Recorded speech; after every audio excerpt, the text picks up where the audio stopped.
मुल्क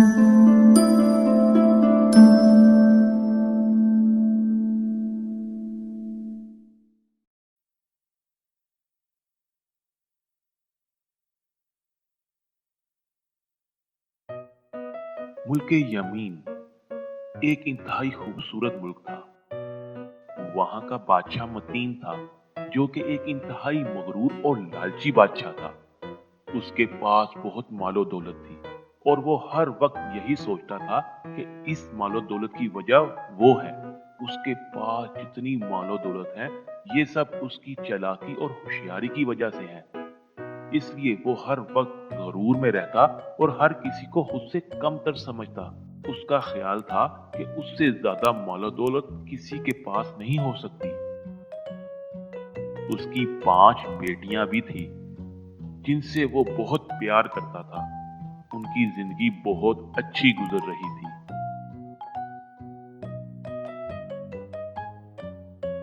एक दिन बादशाह ने अपनी सबसे बड़ी बेटी से पूछा कि तुम्हारी जिंदगी इतनी पुरसुकून और अय्याशी में गुजर रही है, इसकी वजह बता सकती हो कि तुम्हारा नसीब इतना अच्छा क्यों है?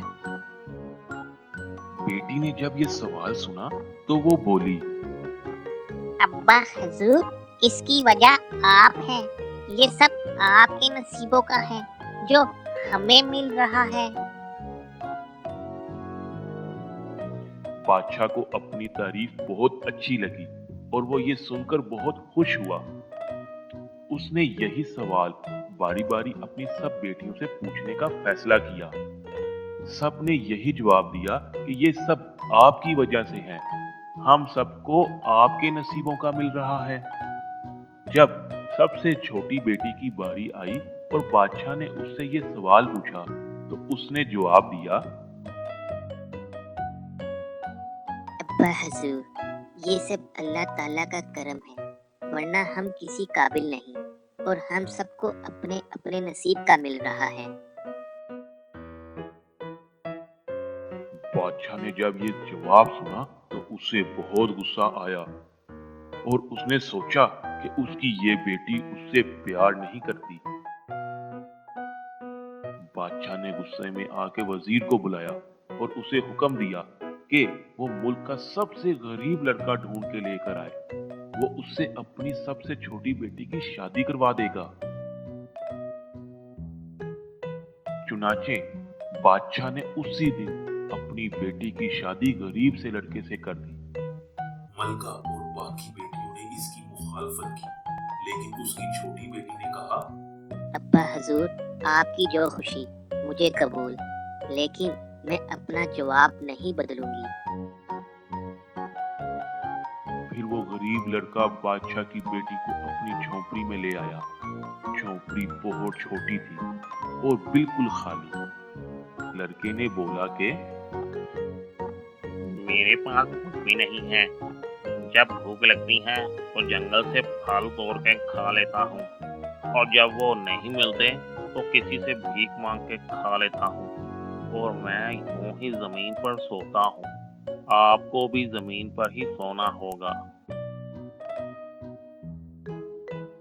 बादशाह की बेटी जब जमीन पर सोने के लिए लेटी तो जमीन कहीं से ऊंची थी और कहीं से नीची, जो उसे चुभ रही थी। उसने सोचा कि ये जमीन इतनी चुभ रही है, क्यों ना जमीन को हमवार कर दूं ताकि सुकून से सो सकूं।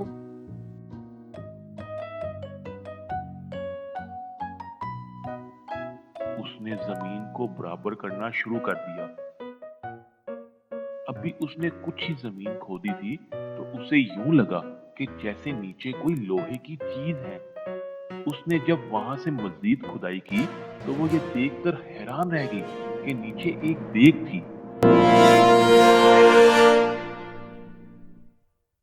फिर दोनों मियाँ बीवी ने मिलकर वो देग बाहर निकाली तो वो ये देखकर बहुत हैरान हुए कि वो हीरे जवाहरात से भरी हुई थी। उन दोनों ने फैसला किया कि वो किसी को नहीं बताएंगे। फिर वो रोज बाजार जाते और उस देग में से कुछ हीरे जवाहरात बाजार जाकर बेच देते और उनको जो पैसे मिलते वो उससे कारोबार करते। कुछ ही दिनों में वो बहुत अमीर हो गए और पूरे मुल्क में उनकी शोहरत हो गई, क्योंकि वो गरीबों में मालो दौलत भी तकसीम करते थे। एक दिन वजीर ने आके बादशाह को बताया कि आपसे भी ज्यादा अमीर लोग हमारे मुल्क में आ गए हैं, जिसकी मालो दौलत आपसे बहुत ज्यादा है। बादशाह ने जब ये सुना उसे बहुत हैरत हुई। उसने ख्वाहिश जाहिर की कि वो उन लोगों से मिलना चाहता है। बादशाह जब उनसे मिलने के लिए गया तो वो उनको देखकर बहुत हैरान हुआ कि ये तो उसकी सबसे छोटी बेटी है। बादशाह ने अपनी बेटी से पूछा, तुम्हारे पास इतनी मालो दौलत कैसे आ गई, जबकि मैंने तो सबसे गरीब इंसान से तुम्हारी शादी की थी। अब्बा हजूर, ये सब अल्लाह का करम है और जो कुछ है वो हमारे नसीबों का है। हर एक को उसके नसीब का मिलता है, जिस पर उसे सब्र शुक्र करना चाहिए। बादशाह को ये सुनकर अपनी गलती का एहसास हुआ और उसने अल्लाह से तौबा कर ली। और फिर वो सब मिलकर खुशी खुशी रहने लगे।